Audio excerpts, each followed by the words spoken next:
Magandang araw sa ating lahat. Ako nga po pala si City Rods Maibadiri, ang inyong magiging guro sa araw na ito. Ngunit bago ang lahat, nais ko munang ayusin ang hanay ng inyong upuan at pulutin ang mga basura.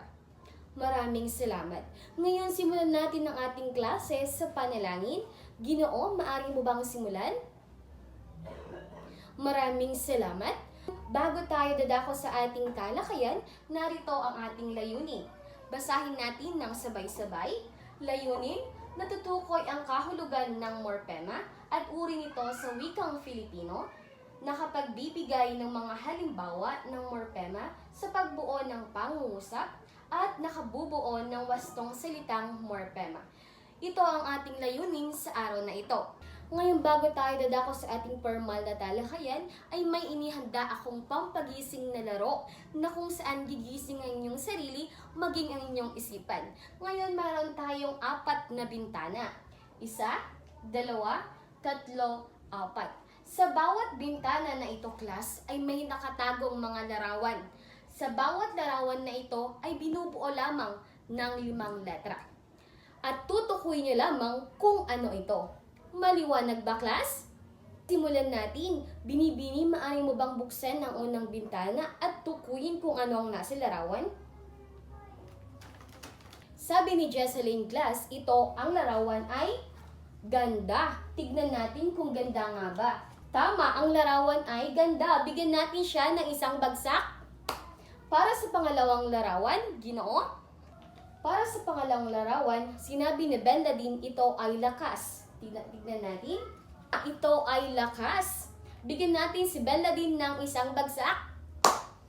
Magaling. Para sa pangatlong bintana, Binibini. Pangatlong bintana, sinabi ni Ella, ito ay lipad. Tignan natin kung tama. Tama, ito ay lipad. Bigyan natin siya ng isang bagsak. At para sa panghuling bintana, Ginoo, maaari mo bang buksan? Si Renny Boy, ang huling bintana, ito ay takbo. Tignan natin kung takbo nga ba. Ito ay takbo. Bigyan natin si Renny Boy ng isang bagsak. Mahusay mga mag-aaral. Tama. Ang bawat larawan ay binubuo ng 5 letra. Ngunit para sa inyo, maaari pa bang itong mabago upang magkaroon ng malinaw na kahulugan ang mga larawan? Opo. Para sa unang larawan, ano ang dapat dagdagan? Magiging maganda. Tama, nagiging mas malinaw ang larawan. At para sa lakas naman, ano ang maaring dagdagan? Magiging malakas. Ano ang panlapi dito? Saan nakalagay ang panlapi? Sa unahan, magiging malakas. Mahusay. At para sa pangatlong larawan, ito ay lipad. Ano ang maaring panlapi dito? Magiging lumipad. Tama. At para sa huling larawan, ano ang panlapi dito? Magiging tumakbo. Tumakbo. Okay. Mahusay mga mag-aaral, naging mas malinaw ang ating larawan. Ngayon, class, base sa ating ginawa kanina, mayroon ba kayong ideya o ano kaya ang paksang tatalakayin natin sa araw na ito? Ginoo? Panlapi? Ano pa? Binibini? Morpema. Tama. Bigyan natin siya ng 2 bagsak. Tama, class. Dahil ang paksang tatalakayin natin sa araw na ito ay patungkol sa morpema. Dahil ang paksang tatalakayin natin sa araw na ito ay patungkol sa morpema. Ano nga ulit ang ating paksang tatalakayin natin sa araw na ito? Morpema. Bago kayo papangkatin sa 2 pangkat, basahin muna natin ang mga salitang ito ng sabay-sabay. Unang bilang, malayang morpema o salitang ugat. At pangalawa, di malayang morpema o panlapi. Ito ang unang pangkat at pangalawang pangkat. Ngunit bago ang ating pangkatang gawain, narito ang ating chart. Na kung saan narito ang unang pangkat at pangalawang pangkat. Kung sino ang may pinakamaraming bituin na maisasabit dito, ay siyang magwawagi ng papremyong butter coconut. Handa na ba kayo? Sige, simulan natin. Para sa ating pangkatang gawain, ang unang pangkat sa inyo ang malayang morpema o salitang ugat. Bumuo kayo ng 1 hanggang 10 salitang malayang morpema o salitang ugat. At para naman sa pangalawang pangkat, bumuo kayo ng 1 hanggang 10 salitang di malayang morpema o salitang may panlapi. 1 hanggang 10 salita. Ang pangkatang gawain nararapat na ang bawat pangkat taglayin ang 3 ito. Ano ang 3 ito? Dapat tumpak ang mga salita. Pangalawa, dapat malinis ang pagkagawa. At pangatlo, dapat mabilis ang pagkapaskil. Naunawaan ba? Narito ang inyong mga kagamitan para sa unang pangkat. At para naman sa pangalawang pangkat, mayroon kayong 3 minuto upang gawin ito. Maaari na kayong magsimula. Ngayon class, tapos na ang ating 3 minuto. Ngayon nakapaskil na ang inyong mga gawain. Ang unang nakapagpaskil ay ang unang pangkat. Maaari nyo nang ibahagi unang pangkat. Tama ba ang mga salitang ugat? Tama. Para naman sa pangalawang pangkat, tignan natin ang mga salitang binuo. Tama. Mahusay class. Dahil ang unang pangkat ay mayroong tumpak ng mga salitang ugat at malinis ang paggagawa at mabilis ang pagkapaskil. Mayroon silang 3 bituin. At ang pangalawang pangkat naman ay mayroong mga tumpak na salita at malinis na paggagawa. Ngunit sila ay huling nagpaskil. Kaya mayroon silang 2 bituin. At ang unang pangkat ay may 3 bituin. Mahusay class, bigyan natin ang ating sarili ng barangay clap. Ngayon class, ang ating pangkatang gawain ay may kinalaman kung ano ang paksang tatalakayin natin sa araw na ito. Ano nga ba ang morpema? Ngayon aalamin natin kung ano morpema. Maaari mo bang basahin binibini kung ano ang morpema? Maraming salamat. Ang morpema ay ang pinakamaliit na unit ng wika na may kahulugan o nagdudulot ng pagbabago sa kahulugan. Ibig sabihin class, ito ay pinakamaliit na unit ng salita na kung saan bawat salita, sa bawat maliliit na salita ay may kahulugan. Bawat salita sa isang wika class ay binubuo ng pinagsama-samang pantig. Ngunit class, hindi lahat ng pinagpantig-pantig na salita ay makabubuo ng salita. Ngayon, ang morpema class ay binubuo ng 2 uri. Ito na ang tinatawag nating malayang morpema at di malayang morpema. Para sa malayang morpema, maaari mo bang basahin? Maraming salamat. Malayang morpema, ito ang mga salitang ugat o tinatawag ding payak, ang anyo o kayarian dahil may taglay itong tiyak na kahulugan. Ibig sabihin class, ang malayang morpema, ito ang mga salitang maaaring tumayo bilang isang salita. Tulad ng aso, bahay, kain, nakakatayo ang mga salitang ito na mag-isa lang. Naunawaan ba kung anong malayang morpema?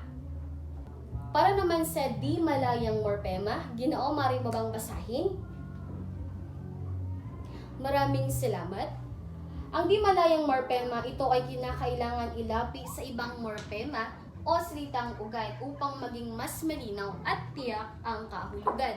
Ibig sabihin class, ang di malayang morpema, ito ay hindi maaaring tumayo bilang isang salita. Kinakailangan ito ikabit sa ibang morpema upang maging mas malinaw.